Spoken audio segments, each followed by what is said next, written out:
You're tuned in to the Wifed Up Now What podcast. I'm Coriel, here to give y'all some marriage management advice specifically for millennial wives. Now, before I introduce my guest, let's just address the elephant in the room. I know that when you saw me pop up on the screen, the first thing you were thinking was, where's TK?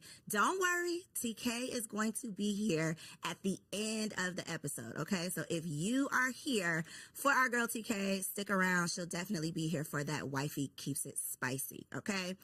Today's guests are two amazing wives who have some stories to share. Y'all know that we're all about learning the real behind these relationships because it is so easy to get caught up in the fantasy and this fairy tale idea of finding a husband and living happily ever after.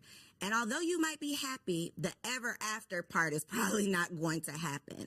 And so today we're going to talk about the real inside of these relationships. And I have Precious and Angela in the building. Hey. Hi. So start by telling us how long you've been married. Well, I've been happily married for 10 and a half years. Come on, 10 and a half. Yes. Well, it's almost less than a half because our anniversary is in April. Okay. Yes. Okay, so 10 years. 11. Look, we're going to say 11. Rising okay. 11. Rising on the 11. Well, since we're going to raise up, I'll say 10 years because it'll be 10 years July 5th this year. So okay. I'll say 10. So we got some OGs in the building. OGs, we're going to start out. We're going to keep it light, okay? We're going to start out with a little this or that because this is going to be February episode, right? This month is all about love. So we're going to get into that. But I want to talk about like some old school R&B. I just want to see where y'all at, okay? Warm y'all up a little bit, okay? Let's go. So this or that, who do y'all prefer or who did y'all prefer, Mary J. or Mariah Carey? Mary J. Why did you make that face as if there was no other option? I mean, Mary J has the soul. She has the grit. You know, she's been through some things. I think that Mariah's been through some things more in the latter times. When she first came out, I felt but like... that's not what she was singing about. Yeah, it wasn't what she was singing about. And I mean, from a suburban girl, I just resonated with Mary J because I just was like, I ain't been through these things, but it's interesting, you know? So I think I was more mesmerized by Mary J. Okay. I think everyone can relate to Mary J because she's a little bit more around the way. Your homegirl, she's been through what you've been through and doesn't come across as, no, this can't happen to me. Right. I think Mariah does separate herself from, she's definitely not the around the way girl. Okay, I got it. Boys to Men or Drew Hill? Not two really deep sides. Well, you know what? For me, I'll say it depends on what mood I'm in because I enjoy both artists. They're both amazing artists, both amazing vocals. But if you, depending on what mood, that one's a tough one. Now, that one's a tough one. Flip a coin. I'm going to go with Drew Hill, though. See, Drew Hill is the basement parties, the sock hops. Drew Hill was us being fast, yeah. Yes, the sock hops, the dancing, all that. And then Boys to Men, I feel like I have to choose Boys to Men because, like, some of those songs will still bring me to tears today. They're more, like, iconic. Yes, and what band do every single person you relate to? Like, I love the deep voice. I love the high pitch. Like, Okay, so that was a good one. Okay, last but not least, Usher Confessions or Beyonce Lemonade? Beyonce. On the internet, it's Beyonce's internet. Beyonce. Is it? 100, or not two, okay. Is it Beyonce's internet, Angela? I'm going to defer and say, watch this. These are my confessions. Listen, I haven't been to the concert, so maybe. And see, that was a Tiny Desk one. I'm going to go ahead and say Usher. I am definitely in agreement with Usher. Yeah. I think that the album, now I put the album specifically because I think that it would have been hands down like Beyonce, but the Confessions album was so iconic. Priceless. Yeah, it's just like, how can you compete with that? I don't want to revoke my card because I just never really was like. I'm not saying it's anything against it. You're not familiar with it? I'm familiar, but I wasn't like one of those people that was playing it on repeat. Okay. Like, I don't know what era of my life. Every minute of every song. I don't know what era of my life I was in then, but college, freshman year.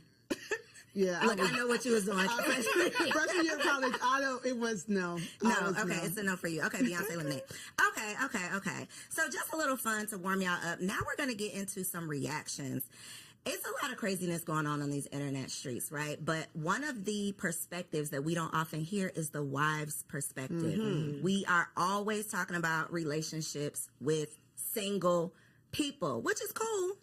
But I believe there's just a wisdom that comes with being a wife. And so I would love to get y'all's opinion on just one little crazy clip on this internet. Okay. So the premise, there's a group of men and they all have a balloon. A woman comes up, she introduces herself, talks a little bit, and the men pop a balloon if they're not interested in her. See. And then once the balloon pops, they ask the man, why are you not interested? Like, what was it about her? So this particular young lady, whatever she presented was obviously tied into this emotional baggage that she was still holding on to. Even based on that little clip, you could see how defensive she got with, you just into therapy, I'm good.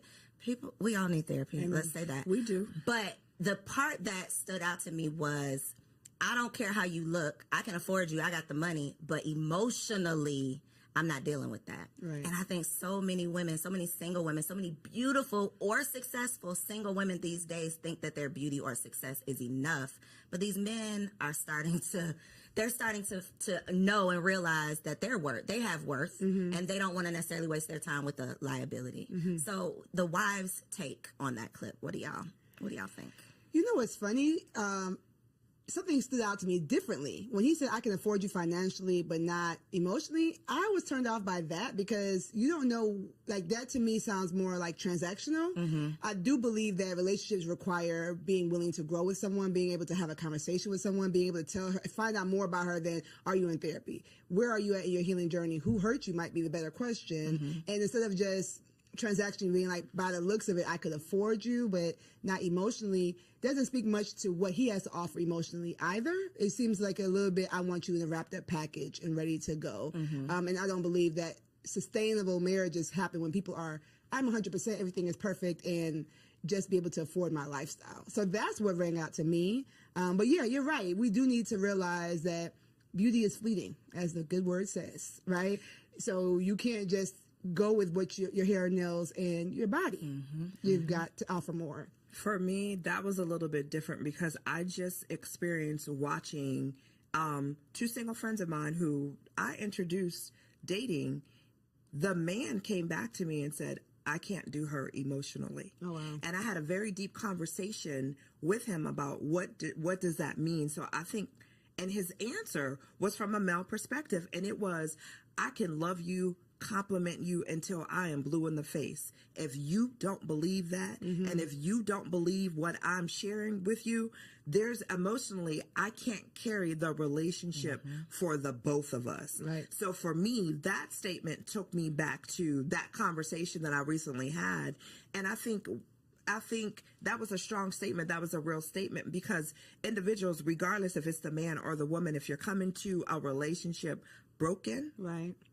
it's not going to be a healthy relationship. So we need to do the inner work to heal and present our best selves as opposed to presenting our broken selves. And we're all broken in some way, shape, or form. So let me say that. But it's just a matter of how we present that brokenness. Right. And when my friend said that to me, beautiful woman, he said, emotionally, I can't support the relationship emotionally enough for the both of us. And that to was make strong. it worthwhile. Like, it's not worth what it's going to take for me to just manage and maintain for this to be worth it. And I've definitely had a similar conversation with a man who was dating a woman who I just thought was like it. Right. Beautiful, had it all together, seems to just have the, just seemingly the best personality, has her own money, just all of the things. You know those women that you see and you're like, why is she single? And that was literally what he said. He was talking to, and it wasn't necessarily she had emotional baggage. It was more so I don't want to say she couldn't be corrected, but she was never wrong. She could never accept any type of direction. And for men, if you act like you don't need me, they have no place. They feel like, well, there's no point in me being here. And I chose that clip specifically because I think that it speaks to what women say that they want. I just want a man with money. And what men what we think men want, which is just a pretty face. So part of what you didn't see was her explaining, you know, what she wanted in a man was he had to have X number of dollars. He had to be at this certain position in life. And this man who's a doctor who is in that position was saying, well, I got it. I can do all that, but I don't want to deal with that. I see. The issue is I've been out of this dating pool so long. You know, it's been 12 and a half years at this point. And I go to a gym where there's a lot of young ladies and we talk and, you know, I'm always mesmerized by it, but it's so forward that it's so much criteria dropping, right? It's so much judging and pretentiousness. Like, it's not enough. Let me get to know you. And even the game is hilarious to me because it's just like, why do we as millennials want to label everything, quantify everything, get straight to the point per se, right? And we think that we're doing ourselves a favor, but really we're losing that nuance, that je ne sais quoi of getting to know someone, getting to experience that person. And, you know, for her, I feel bad because she's probably put that air up because she's been in this pool of men or whatever and feels like she needs to give her criteria based on being hurt or whatever. Therapy. As a counselor, I would, she needs therapy. But it's hard for me. I'm trying to stay out of that pool, and I'm praying for everyone in it. That part. I think, though, the defensiveness is definitely a turnoff. Yeah. Anybody who does not need therapy would not start the sentence off with, I think you just into that. You know, like, you clearly are proving his point with that response. So I think it's just an opportunity to check ourselves, get more aware, and know what the other, whoever you want to date, I'm just going to say the opposite sex, know what they actually want. Yeah. Because we can't say we want to be in a marriage with a man and then a man tells us what he desires and we like, but no, I'm not doing that. Go, get somebody else to do it. And it's like, but then you get what you get. Yeah, what do you really want? Okay, so that was good. So one of the things that I have personally just gotten into, y'all, I just launched a blog, okay, everybodylied.com, and it's the premise of we've been lied to. We've been lied to our whole lives about so many things. For the sake of this conversation, though, we're going to focus on the marriage lies, okay? One of the things that I realized as someone who has always wanted to be a wife, this is something that I've prayed for, I thought I prepared for it, all of the things, and I got into it and still didn't know what the hell I was doing. And I'm a happy wife. To your point, happily married, right? A happy wife. I love my husband, and it's still very hard. Yeah. And so I know that I'm not alone in that. And I know so many women get into these marriages, become a wife, take on this role, and then it's not necessarily what they thought it was going to be, or they don't know how to manage or maintain. So first question for you two, what was the biggest reality check once you became a wife?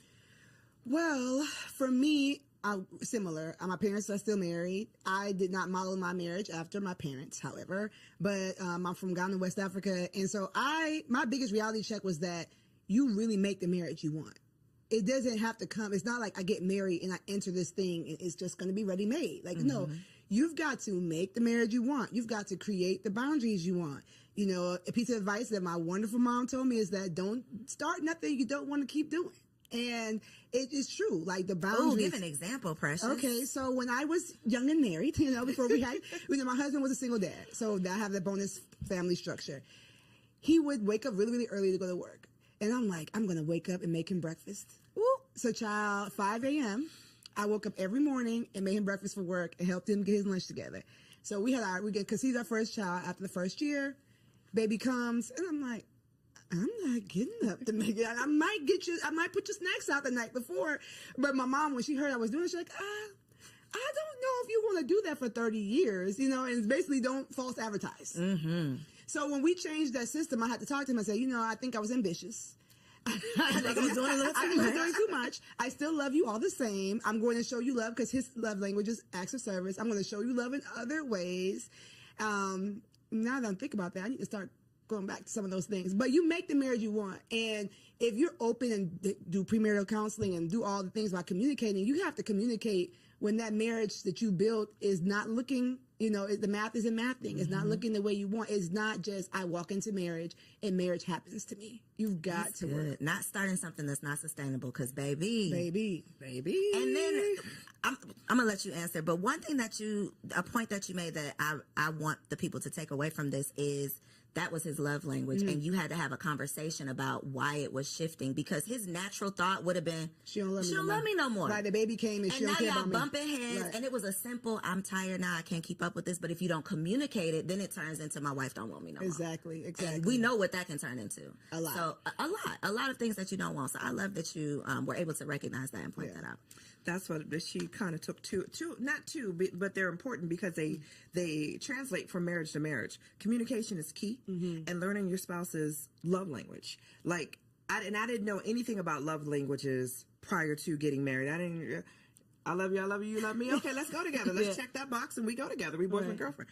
However, when you're married and when you truly want to be able to communicate, when I sit down with my husband, I look at my husband. If I want to have an uncomfortable conversation, I always ask him, can I talk to my friend? I don't want to talk to my husband. I want to talk to my friend, because my husband is truly my best friend. And I talk to him. Sometimes I catch myself, and girl, he'll stop and he'll be like, I'm not your girlfriend. Like, stop it. So stop. I know I'm not, but I'm so comfortable. And we after, we've been married for 10, together for 12.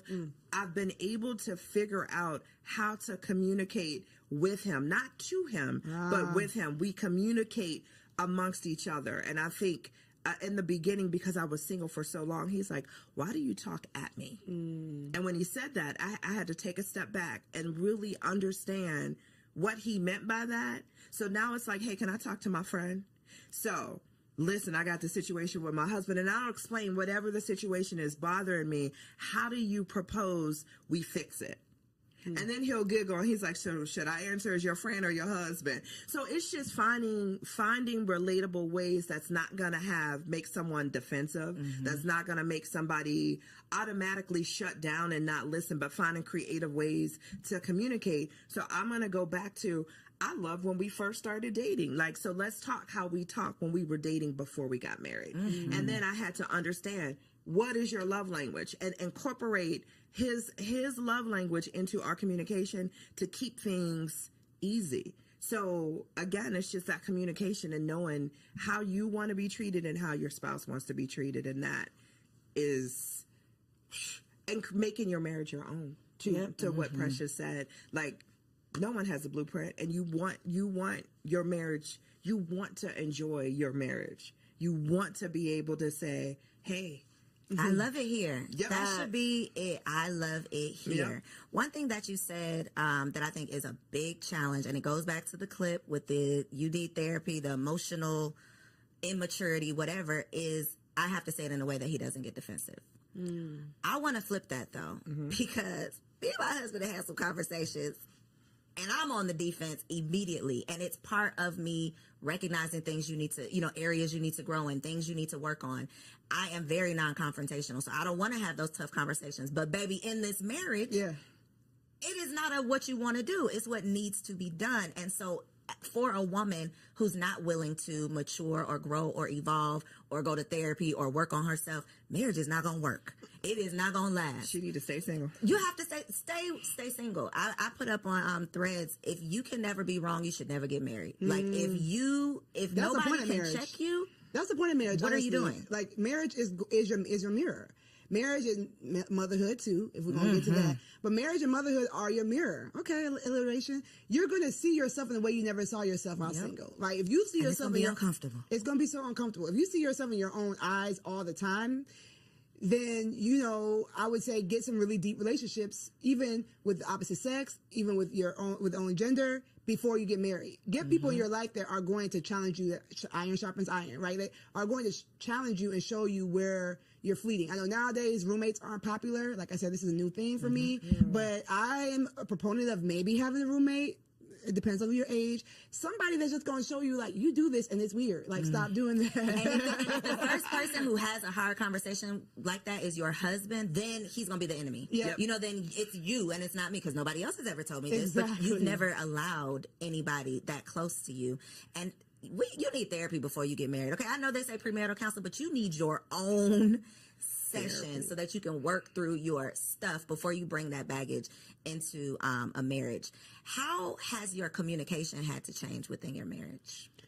because you said you've evolved into, I know how to approach the conversation now. What did the unevolved Angela look like with these conversations? The unevolved Angela looked like I was that female because I got married late in life. And when I say late, I was 44. Yeah, I was 44, right? I was already set in my ways. So as individuals, when you, and I was a single mom. So raising my son, for me, I was pretty much set in my ways. I knew how I wanted my day to look from start to finish, or how I would move throughout the day from start to finish. And having someone in your space and having to consider another human being, another individual, learning to listen before I speak, because he was like, you answered the question I didn't even ask you. Like, let me get the question out, because I was on the defense and wanted. He goes, listen. So for me, I had to listen to how he was saying. I made him feel like within the first year, he made a comment that said, hey, sometimes I feel uncomfortable talking to you because you're always on the defense, or I never get out what I want to say. Okay, note to self. So let me take a step back and let you fully. So now what I do is I'll sit and I'll listen.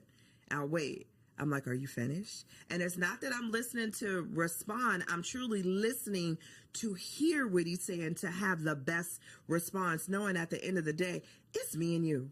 Like this isn't a competition. We're here to grow and evolve each other. So if you're telling me that I make you feel a certain way when you're talking to me, let me just listen first before I go to respond. And then that way you can feel comfortable with saying whatever it is that you want to say to me without me coming back at you. Well, you didn't do right. Yeah. And it's not about me. It was his opportunity of telling me how I make him feel. So I don't respond back with, well, you do XYZ to me, or you do.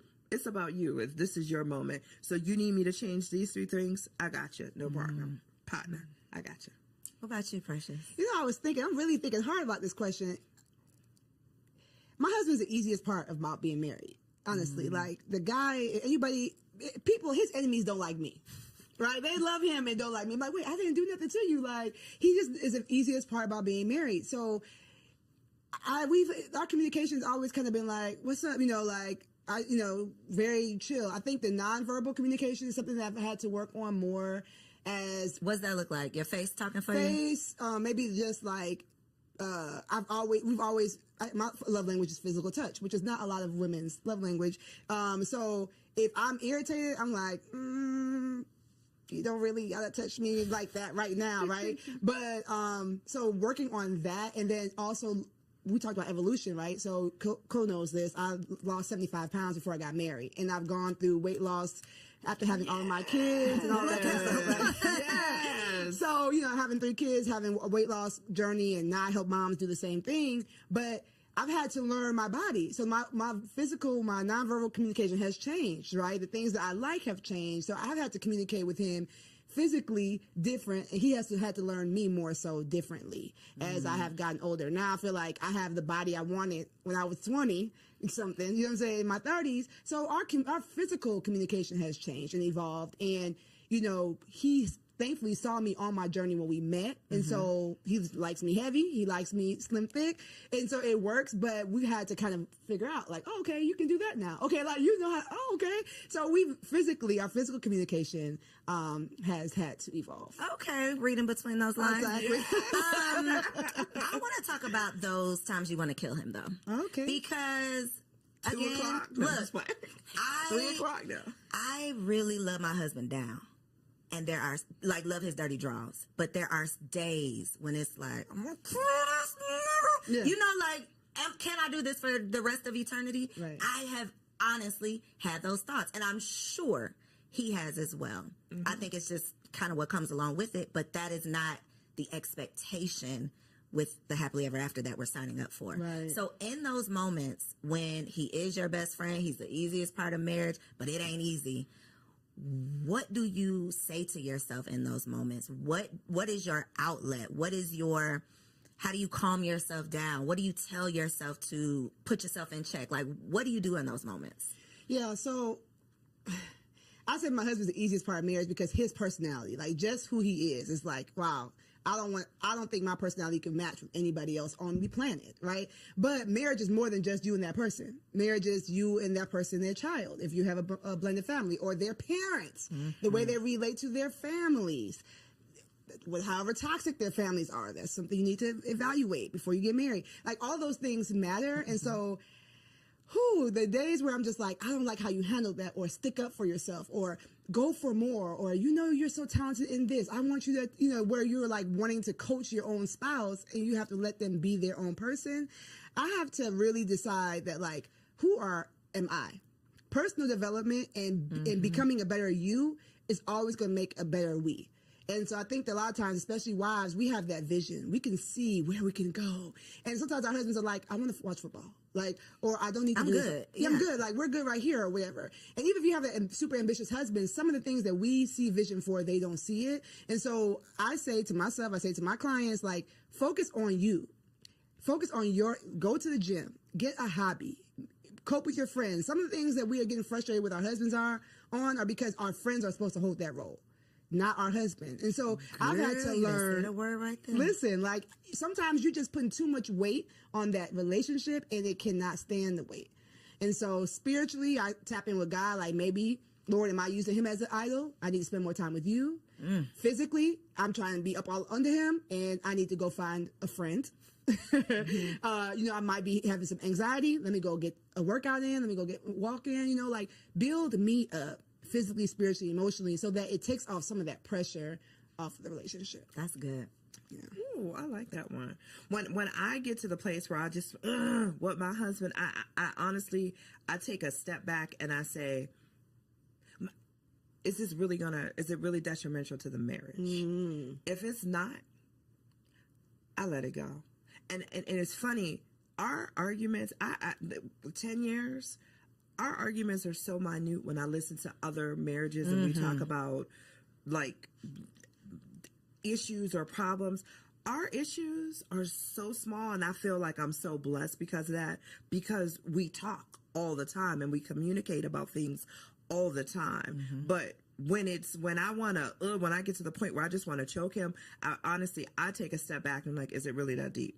Is it really that detrimental? Like, I'd be mad, like, man, you left the bathroom light on again. I just want to, and I'm like, is it really that deep? Instead of checking him to say, hey, once again, you left the bathroom light on, I'm just going to go ahead and turn it off and keep it moving about my day. It's just, our arguments be the little petty stuff. But those little petty things can add up. Yes. If the communication is not there. If you don't, if they're not communicated. So, like, our arguments are not, like, I just look at and even like our biggest arguments are, I take a step back. Is it really that detrimental to our marriage? And if the answer is no, I just let it go and keep it. Do you all believe there's deal breakers in marriage? In your personal marriage, is there a deal breaker? I say all the time, if you cheat, then yeah, that's a deal breaker for me. And he looks at me, he was like, you'd be so quick to dismiss somebody for cheating. I'm like, for me, you always have a choice. And that choice is not necessarily, am I going to do it or not? But there's a choice prior to you wanting to do that. What is wrong in the marriage that needs to be fixed that you couldn't communicate with me? So give me the opportunity to fix it before you cheat. So for me, anything else we can get over, but if you cheat, there were all these opportunities. Obviously, I wasn't not giving something, don't know what that could be, because you've never communicated that to me. So for me in our marriage, my husband already knows, for me, like, cheating is like a deal breaker, where he's the opposite. I'm his second marriage, and he's like, we're together forever. So basically, and he always says I had to ask myself, before I asked you to marry you, is this for good? And is there anything that I could not get over? And his answer was no. So I'm like, okay, well, that man ain't cheating. That man ain't cheating. He's trying to stay with you.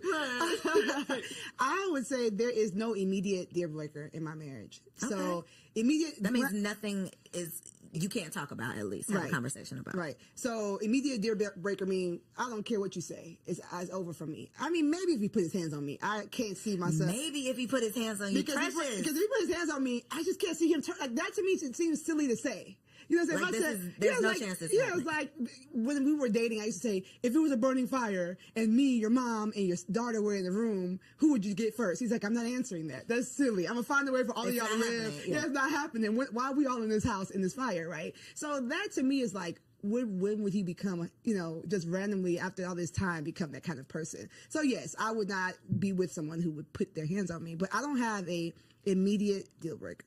That is great and scary. It is very scary. And I mean, I feel like I can say that now, right? So, I'm never going to be like on this internet, like, oh yeah, everything is perfect over here. No, I mean, we were both working class. We met. We still out here working through this pandemic, through this economy like everybody else. So I won't say that we're perfect and it's not something that the enemy could use to break us. But the way we look at marriage is like, this is our way to show people that Jesus is real. Like, this is our way to show people that, like, he didn't die for nothing. So for me, I would just pray that, like, whatever came our way, we would look at it as an attack and we would fight it together. Now, if we didn't make it, then we fought. You see what I'm saying? So that's why I say it's no immediate break. It's not to be like, oh, I love my husband, I'm never divorcing him. But more so like, we represent more than just me and him being happy. I love that. It's bigger than just y'all are building something bigger. Yeah. When it comes to losing yourself in your marriage, I think this is definitely a woman problem. And I think it comes down to what you said, Precious, of a lot of women, when we find this man of our dreams, I would just speak for myself, not a lot of women, me. Even when I was dating, I was an all-in type of person. If I am in it, I am in it. I am number one girlfriend. I am all of the things. So now that I have this husband, I am all the way in it. And becoming a mother made me realize, okay, girl, wait a minute. Who are you outside of being a wife and being a mother? Because if that gets lost in the sauce, then I'm literally drowning under just these responsibilities. And so y'all being in the game 10 plus years, how have you managed to maintain your identity outside of being a wife? Especially when you have multiple businesses, lots of things going on. You have desires to be more than just a wife, but this is obviously a big responsibility. Go ahead. No. Okay. I think as a woman, you have to create and carve out that time for yourself. Yes. Period. Hands down. You need your girlfriend time. You need your alone time. You need your self-care time. As long as you are always making time for yourself, whether it's perfecting your craft, like Precious said, picking up a hobby, you have to 1,000%, just as much as being a wife, being a mom, we're all of that. Those are important. So is being myself. So when you have those days where, hey, guess what today? Y'all, I'm going to see you later because I'm going to go get my hair done. I'm going to get my nails done. I'm going to go to the spa. I'm going to relax. I'm going to go eat with my girlfriend. It's so important to make sure, not just the women, but the men too. It's just so important that you're taking that time for yourself and you're truly developing. You don't give up. I hear some people say, well, I gave up my dreams and aspirations because I'm a wife and a mom. What made you think you had to? Because the times are evolving. Yeah. There's things as nannies, like so much that people did not have access and finances to when our parents were coming up, or who we had as role models or marriages, role models in terms of marriages to model after. We didn't see that. We saw the wife staying home and being the wife and mom, and that was it. That's not where we're at today. And a big part of that is always making sure that we as women allot that time for ourselves and not feel guilty about it. Ooh, the guilt part. That part. There's nothing wrong with saying no because I'm taking time for me. Because if we're not good for all the other roles that we have, we can't be good for anything. So we got to be good to ourselves. You already know that she's speaking my language, right? So I heard you speak. One thing I want to affirm you, because I'm always going to do that, is that when you're a woman such as Co, and you're doing all these things as a single woman, society was going to tell you that it's not possible to have it all. It's not possible. So when you get into this beautiful marriage, it's like, okay, I got to work. I got to give everything I can to this because this is an anomaly. I'm an anomaly to be able to be this self-made, 6-figure, maven, right?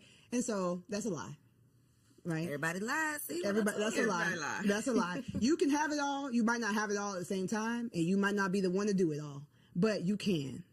Okay. Thank and you. so you're welcome. You're welcome. It's gonna be, you know, we in the trenches. No hood like motherhood. So we're in the trenches. But to your point, when I teach the LIFT framework, which is my framework, one of the letters is the F, the freedom mindset. That fighting that guilt. And what you said about the T, taking your turn, I'm not gonna go into that, right? Like you take your turn, you do stuff for you, but you gotta start with the mindset of why do you think you need to be lost? How, if you lose yourself, will your husband have someone to love? Will your kids have someone to nurture? Like, getting better gives him a new woman to love, right? Every time I get better, every time I lose an inch, every time I get a new hobby, it's like, okay. It's spicing things up without him having to go find somebody else. You see what I'm saying? And so I think that we have it backwards where it's like, oh, I've got to martyr myself for the things I love. But no, you're giving them a diminished version of yourself. And so even if mom guilt or wife guilt, because I feel like I have more wife guilt than mom guilt, them kids will be all right. Yeah, them kids will be all right. Yep. I feel like y'all have each other. I birthed all y'all so y'all can have each other, go on and play, right? But sometimes I'm like, oh, I'm at this thing, you know, I could spend more time with my husband, or I bring him something home to eat. Like, I have more wife guilt than mom guilt, but I have to remind myself that, like, the things that I'm doing to make myself better, make me happier, make me more understanding, make me more energetic. You know what I'm saying? Like, go to the gym, sis. Take the time for you, like, because you're going to be a better version of you when you get there. And so losing yourself is normal. It's more normal. That's a lie, too. It's more normal than you think. You might be beating yourself up and saying, why? I can't believe I let myself go. I can't believe it. There's a lot of people are doing it. But they're not talking about it. But they're not. Which is the point of these conversations. Because when I see the perfectly curated homes, the you know, all this not a figment of our imagination, because I'm seeing it right here on my timeline. It's social media. It's what we think is the norm, and it's like, no, that is not. First of all, that's not even real, probably. But we are comparing our real lives to this fantasy or fraudulent 18 seconds, 30 seconds. clip that we see. And to your point, we think something's wrong with us when we get lost in the sauce. But I definitely, and we're talking about being wives, but when I became a mother, I think I felt it more. Because you have a physical part that's changed too. And it's like, I can't go nowhere. This baby is attached to my brain. Like, I am here. I can't, that life that I used to live, I'm literally a new person. Right. I'm literally living a new life, and it's never coming back. And that, I think, is a very tough Grief. It's grieving your old life. I literally, that old self died, and now I'm this new woman, and I'm trying to figure it all out.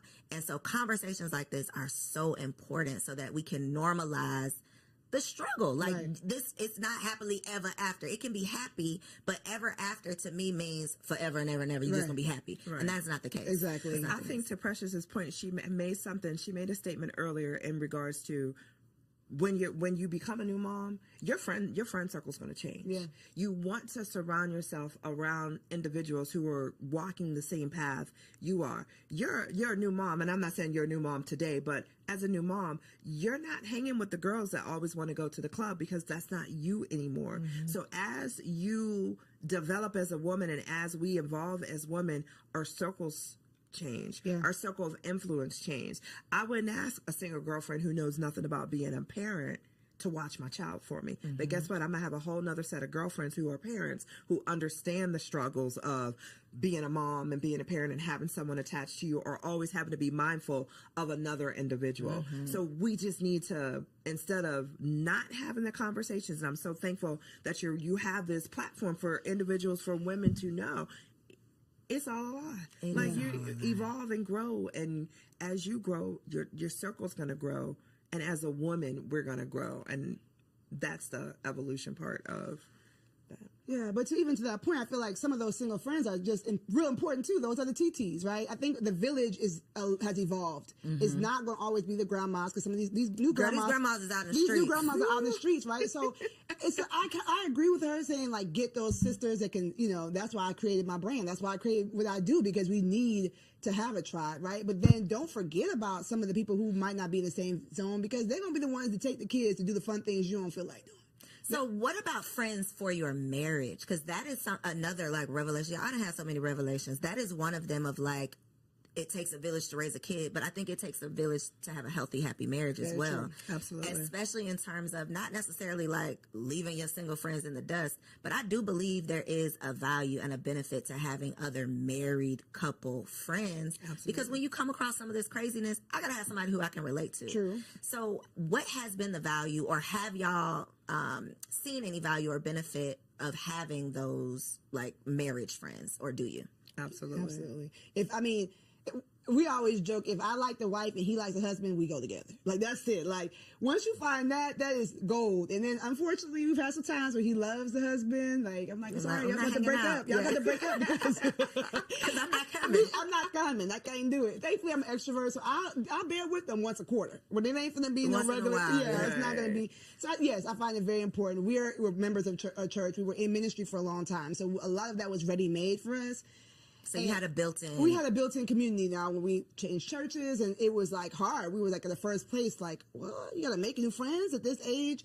But yes, I do find it very important, you know, especially for husbands. I know that we're talking to wives, but like, I think that women talk about their marriage more than men talk about their marriages. For sure. And so I know that I can say my husband's so amazing because he can see like what his married friends are talking about. Like they kind of can see like, he's like, dang, Precious is boisterous, but she ain't like that. You know, Girl, they be making me look good. I'm like, as long as thank you, girl. you keep cutting up. Yeah, keep cutting up on there. Right. So I think it's very important, and for women too. Like you just see something that like, oh, I'm glad. My man, yeah, ain't got to deal with that. Yeah, like we gotta, we all right. You know what I'm saying? Like we might not be in a mansion, but I mean, he be at home. I think it's important. I think 1,000% important. I have an equal balance of both single friends and married friends, but for us, we enjoy hanging out with our married friends more because it's just more conversation that I relate to, and it's More just, and relatable. for both of us, and it's just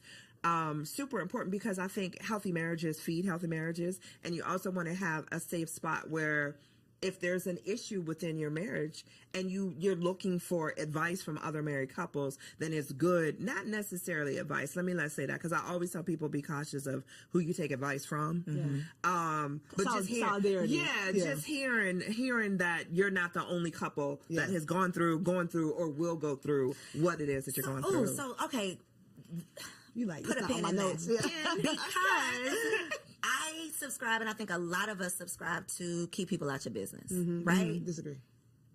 So this is where I'm going, because that is not necessarily the healthiest mindset or way of being if you truly do need an outlet. You truly do need a sounding board. So where do you draw the line? It's very gray of, I don't want y'all in my marital business, but I do need a friend. I do need support. I do need some advice or some help or whatever, and I don't want to be over here alone, because that's how I ended up, staying in an abusive relationship for too long. I wasn't talking to my friends. I wasn't telling anybody my business. I was trying to keep it all to myself. So God forbid anyone finds themselves in a situation like that and don't want to share, because we've been preaching, keep people out your business. Right. So what's your stance on that? I talk. Me too. I like, if you're my friend and you're our friend, you want what's best for us as a couple, I'm gonna talk. I will pick up the phone in a minute and call my husband's best friend and say, let me tell you about your boy. Or I will pick up the phone and call his wife and be like, hey, I'm gonna share this with you. Do you experience this? Maybe because you can whisper it to him and so I talk. If there's an issue and it feels something that you want, that I feel that I need to get off my chest, I'm gonna talk. I don't sugarcoat nothing. I don't hold nothing back. And sometimes if I need to be checked, I look for my friends to check me. Am I wrong?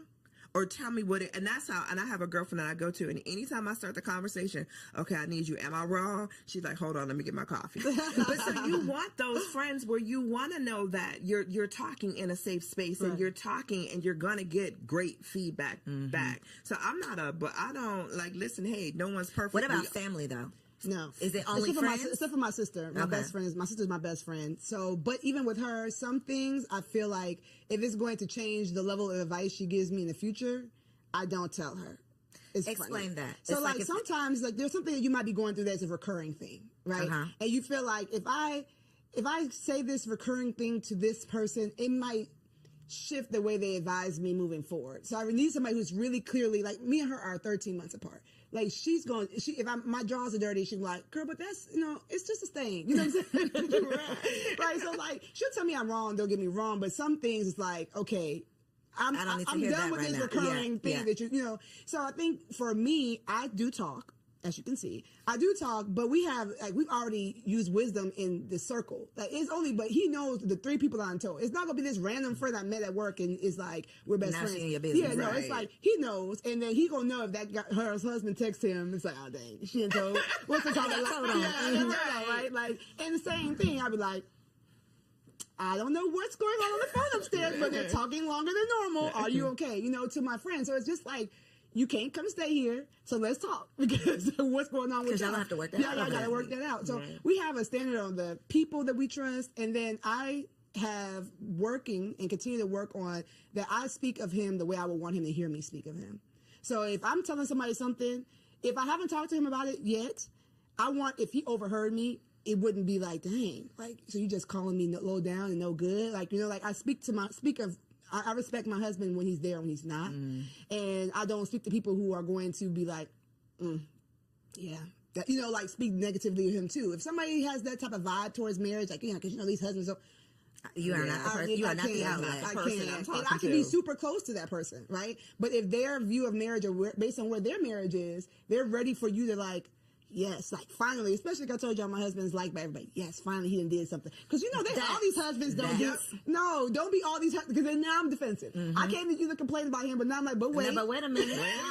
he is still perfect. Now No, this Georgia. conversation has taken the time. Exactly. Now I got to defend my husband. I was coming here to get some advice or get some. I wanted you to be on my side, but not that much. You know what I'm saying? So you have to use wisdom. You have to be spirit led for me because, like I said, anybody can be used to attack your marriage. And so if you want to work it out, that's where I think the whole don't talk to people is. If you know you want to work it out, or you know that there's something that might be somebody else might consider a deal breaker, go to the right person that's not going to come and be used to draw a wedge between you and your husband. I don't think it's family though.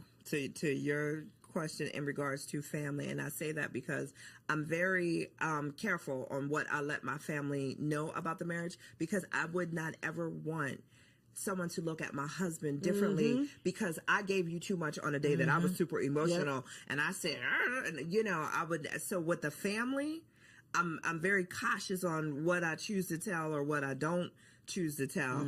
Friends are different. Family, because 9 times out of 10, my husband already told me we're not getting divorced. So I don't want to go So what's paint the this point? image of, because I'm mad at you today, now I'm gonna have my family mad at you because my Forever. family ride or die. They're going. So I'm careful when it comes to family on what I tell and what I don't share. Friends choose you. Family doesn't. Yep. So if you're talking to a friend, this person has chose to be his friend, chose to be your friend. They like him for who he is, right? Your family is putting up with him might not because even like your right, ass. right, exactly, right. And thankfully, my family loves Ant, but it's like they didn't choose him. They don't even know him as well as my friends know him. So I think it's just about, you know, not casting your pearls in space that's not safe. You know what I'm saying? Picking the person that you know loves him and might be like, not Precious. You know, sometimes he does it. You know, like giving him the Some benefit of the helpful, yeah. helpful advice. Yeah. Okay, so for our last segment, it's called Wifey for Lifey because the goal is to be wifey for lifey. This is all about marriage management, how we can maintain and sustain a healthy, happy, most of the time, marriage. Here we go. So one piece of advice in your 10 plus years in your relationship, what would be a piece of advice that you would offer to a woman in her first year of marriage? And you can look right there at that camera and tell the people. Hey, girl. My advice is that you're God's daughter first. He created you. He gave you your name. He gave you your parents. He gave you your body. He gave you so many gifts. So do not forget her, right? Continue to cultivate what you love. Continue to cultivate the friendships you love. Be willing to change and grow and evolve. And as you do that, communicate that. Communicate those changes. Do the self-work. Don't just set it and forget it, right? So continue to grow, continue to love on you. The word says that you love the Lord your God with all your heart and love your neighbor as yourself. But if you don't love yourself, if you neglected yourself, that love you're giving other people is not going to be the level of love that they deserve. So just don't forget you. You know what I'm saying? If you ever need a hand in the process, my name is Precious. I got you. But just don't forget you, and you're loved. Thank you, Precious. What you got, Angela? For me, it's communication. I'm going to stand on it. I'm going to stand 10 toes down. Figure out the best way to communicate with your spouse. However, whether it's verbal, nonverbal, listening, communication is not just talking, it's also about listening. So if you, in your first year of marriage, if you and your spouse can truly, truly, truly connect on how to communicate with each other, you're going to go a long way. That has been a common conversation here. We always talk about finances being the number one cause of divorce, but I would believe it's the lack of communication about finances that is the number one cause, and the resentment that comes from not communicating. Yep. So, such a good conversation. I learned something every single time I have the opportunity to host these shows. So, thank y'all for offering your wives' wisdom. Precious, I know you got a lot of stuff for the people. Angela, I know you got a whole lot going on. So, look in the camera, tell them where they can find you and how they can connect with you online. Yay. So I'm Precious K. Williams on all platforms. I'm a mommy wellness coach and an international wellness speaker. So I talk about wellness, women's wellness, and lifting yourself up, right? With the power of the Lord, lightening your load, igniting your spark, embracing a freedom mindset so you can take your turn. I run an 8-week program for moms doing just that. So if you need me, go to PreciousKWilliams.com. I have a free quiz on there, so you can find out how well you actually doing and not just being like, I'm doing all right. I'm doing okay, girl. No, let's figure out how you actually doing so we can get you the help you need so you can be your best self and live happily, mostly ever after.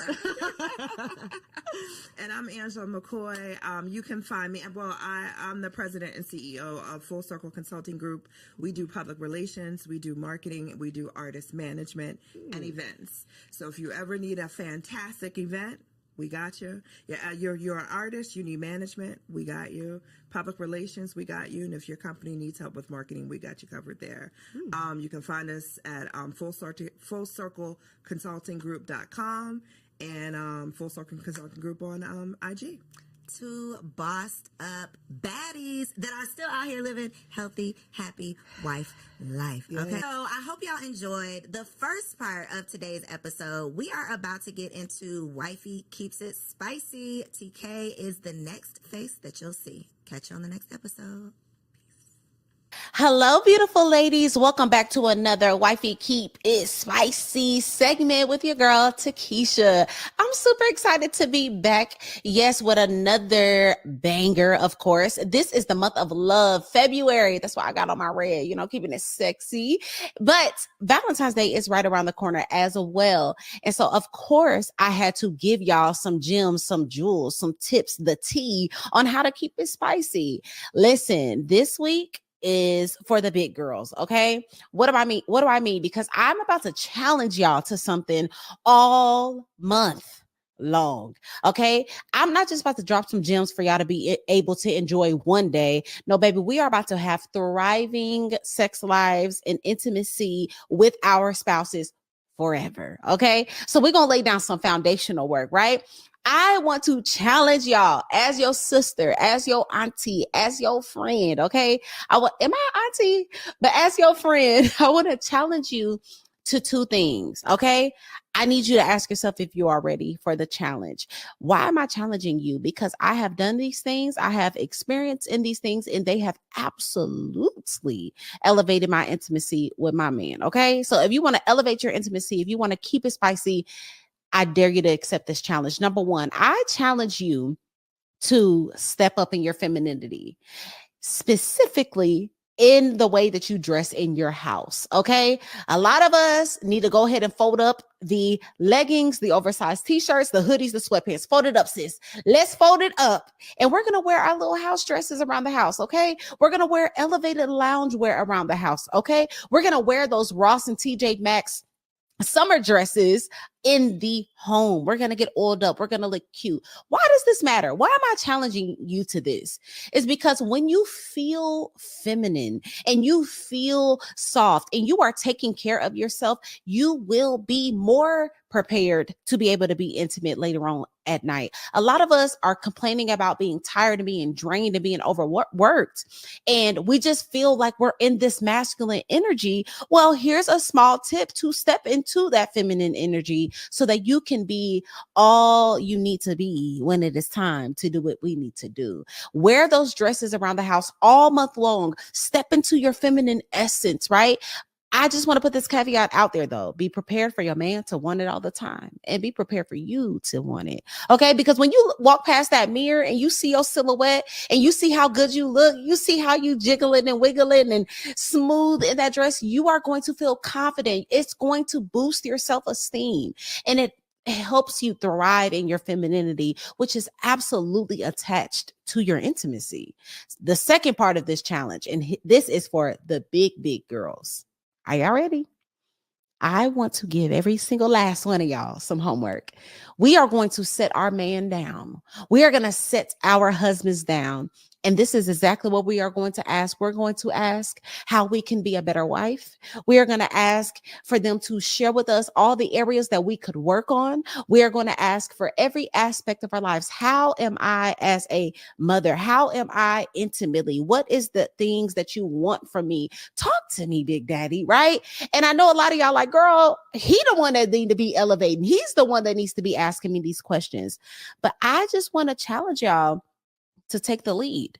I want to challenge y'all to become more self-aware so that not only are you stepping into your femininity, you're looking more feminine, you are aware of the places that you need to grow in. You are aware in the areas that you need to stretch in.